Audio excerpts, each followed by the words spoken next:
Hello, I Dharmendra Kumar Verma, Assistant Professor in Biani Group of College. Today my topic is marriage, means विवाह। विवाह क्या है?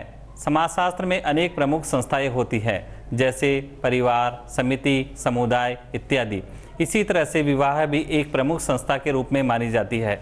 विवाह का अलग अलग विद्वानों ने अलग अलग परिभाषा दी है। सामान्य शब्दों में हम कहें तो विवाह का अर्थ है उद्वह या वर के द्वारा वधू को घर ले जाना, कि वर के द्वारा जब वधू को घर ले जाया जाता है तो हम उसे विवाह कहते हैं। लेकिन विभिन्न समाजशास्त्रियों ने अपनी परिभाषा अलग अलग दी है, जिनमें से प्रमुख समाजशास्त्री निम्न है। इसमें प्रमुख समाजशास्त्री में हम देखते हैं लूसी मेयर। लूसी मेयर ने कहा है विवाह है एक ऐसा स्त्री और पुरुष का योग है जिसमें उनसे जन्मा बच्चा वैध संतान माना जाता है, अर्थात उनसे जन्मी संतान को समाज स्वीकार करता है और एक वैध समाज संतान के रूप में उसे माना जाता है। दूसरी परिभाषा दी है WHR रिवर्स। रिवर्स ने अपने परिभाषा में बताया है कि विवाह स्त्री और पुरुष का यौन संबंधों का नियमन करती है, अर्थात यौन संबंधों का नियमन जिसे समाज स्वीकार करता है और जिसके द्वारा जो उत्पन्न बच्चा है उसे समाज स्वीकार करता है, उसे हम विवाह की संज्ञा देते हैं। तीसरी परिभाषा दी है वेस्टरमार्क। वेस्टरमार्क ने एक विवाह का सिद्धांत भी दिया है। एक विवाह का सिद्धांत अर्थात एक स्त्री और एक पुरुष का विवाह ही। इसमें एक पुरुष का एक स्त्री या उससे अधिक स्त्रियों से विवाह नहीं माना जाता। इन्होंने कहा है कि समाज स्वीकार करता है, समाज स्वीकार करता है केवल एक विवाह को, अर्थात एक स्त्री और एक पुरुष का विवाह ही इसमें माना जाएगा और समाज उन्हें स्वीकार करेगा। चौथी परिभाषा दी है बोगार्ट्स ने। बोगार्ट्स ने अपनी पुस्तक सोशियोलॉजी लिखी है और सोशियोलॉजी में बताया है कि विवाह क्या है। विवाह पारिवारिक जीवन में प्रवेश करने की एक संस्था है, एक ऐसी संस्था जिसमें पुरुष और स्त्री दोनों अपने पारिवारिक जीवन में प्रवेश करते हैं और समाज के अनुसार अपने पारिवारिक जीवन को आगे बढ़ाते हैं। इसके पश्चात हम देखते हैं हिंदू विवाह के उद्देश्य। हिंदू विवाह के उद्देश्य कई माने गए हैं, लेकिन मुख्य उद्देश्य निम्न है। मुख्य उद्देश्य हम देखते हैं धार्मिक कार्यों की पूर्ति करना। हिंदू विवाह में धर्म, अर्थ, काम और मोक्ष 4 प्रकार के पुरुषार्थ बताए गए हैं। इसमें धर्म अर्थात धार्मिक कार्यों को पूरा करना। यदि किसी व्यक्ति के स्त्री नहीं है, उसका जोड़ा नहीं है, तो हम धार्मिक कार्यों की पूर्ति नहीं कर सकते। तो धार्मिक कार्यों को पूरा करने के लिए एक स्त्री का होना आवश्यक है और एक स्त्री विवाह के माध्यम से ही परिवार में आ सकती है, जिसे समाज स्वीकार करता है। अर्थात धार्मिक कार्यों की पूर्ति केवल विवाह रूपी संस्था के माध्यम से ही पूरी की जाएगी। दूसरी है प्रजा व पुत्र की प्राप्ति। प्रजा या पुत्र की प्राप्ति के लिए विवाह एक प्रमुख संस्था है। यदि विवाह के अलावा यदि पुत्र की प्राप्ति होती है तो उसे समाज स्वीकार नहीं करता है। समाज को स्वीकार करने के लिए आवश्यक है कि समाज की रीति के अनुसार, रीति रिवाजों के अनुसार, समाज के मूल्य और मानदंड के अनुसार विवाह किया जाए, जिसे समाज स्वीकार करता है। तीसरा है रति आनंद या काम की पूर्ति के लिए। इस पुरुष की शारीरिक आवश्यकताओं को पूरी करने के लिए विवाह एक अनिवार्य संस्था है। समाज उसे विवाह के माध्यम से ही स्वीकार करता है। यदि विवाह के अलावा यदि पुरुष अपनी शारीरिक आवश्यकता की पूर्ति करता है तो उसे समाज स्वीकार नहीं करता और वह अवैध माना जाता है। अतः शारीरिक आवश्यकताओं की पूर्ति वैध घोषित करने के लिए विवाह एक प्रमुख संस्था है, यानी शारीरिक रति आनंद एक प्रमुख उद्देश्य है।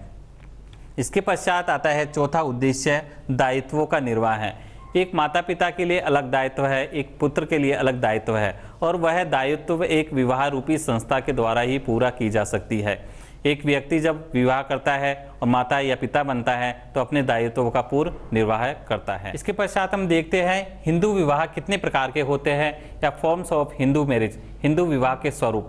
भारतीय समाज में हिंदू विवाह 8 प्रकार के माने गए हैं। इसमें पहला है ब्राह्म विवाह। ब्राह्म विवाह अर्थात इसमें वेदों के जानकार या वेदों के शीलवान वर को कन्या का पिता अपना कन्या को दान देता है, अर्थात ऐसा व्यक्ति जो वेदों का अच्छा जानकार है उसे अपनी कन्या का विवाह करता है। दूसरा है देव विवाह। इसमें यज्ञ कराने वाले पुरोहित या ब्राह्मण व्यक्ति को वधू का पिता अपनी कन्या का दान करता है। यह एक अच्छा विवाह का स्वरूप माना जाता है। तीसरा स्वरूप है आर्ष विवाह है। आर्ष विवाह पुराणों में माना गया है, मनुस्मृति में भी बताया गया है। इसमें वधू का पिता एक गाय या बैल वर के पक्ष से लेता है। एक वर पक्ष एक गाय और एक बैल या बैल का एक जोड़ा देकर कन्या को लेता है। इसमें गाय या बैल को धार्मिक कार्यों की पूर्ति के लिए या धर्म में सर्वश्रेष्ठ माना गया है। चौथा प्रकार है प्राजापत्य विवाह। प्राजापत्य विवाह अर्थात धर्म का आचरण से संबंधित बात। इसमें वधू का पिता वर के पिता को अपनी वधू या कन्या का दान करके कहता है कि दोनों धर्म का आचरण कीजिए। इसके पश्चात आता है असुर विवाह। असुर विवाह में कन्या को अधिक धन देकर ले जाया जाता है, अर्थात कन्या पक्ष को ज़्यादा से ज़्यादा धन देकर ले जाया जाना ही असुर विवाह में आता है। इसके पश्चात आता है गांधर्व विवाह। गंधर्व विवाह को प्रेम विवाह भी कहा जाता है। इसे गंधर्व यानी पुराणों से लिया गया है। गंधर्व में प्रचलित विवाह आजकल प्रेम विवाह के रूप में माना जाता है। इसमें दोनों आपसी सहमति से एक साथ पारिवारिक जीवन में प्रवेश करते हैं। इसके पश्चात आता है राक्षस विवाह। राक्षस विवाह में दोनों पक्षों अर्थात वर पक्ष और वधू पक्ष के बीच मारपीट या झगड़ा होता है और उसके बाद में वधू को ले जाया जाता है। जैसे भीष्म ने अपने कन्या को लेकर आए थे, इसी प्रकार से अर्जुन ने सुभद्रा को लेकर आए थे, तो श्री कृष्ण ने रुक्मिणी को लेकर आए थे।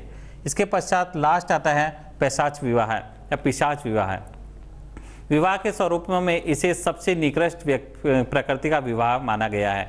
इसमें जबरदस्ती या उसके साथ दुष्क्रिया करके विवाह किया जाता है, क्योंकि समाज यह देखता है कि इसके पश्चात उसे कोई स्वीकार नहीं करेगा, तो इसमें उसका विवाह उस व्यक्ति के साथ कर दिया जाता है जो किसी भी स्त्री के साथ जैसे मदिरा पी हुई हो या घबराई हुई हो या उसके साथ दुष्कर्म करके उसके साथ विवाह किया जाता है। विवाह के इस प्रकार 8 स्वरूप पाए गए हैं। Thank you.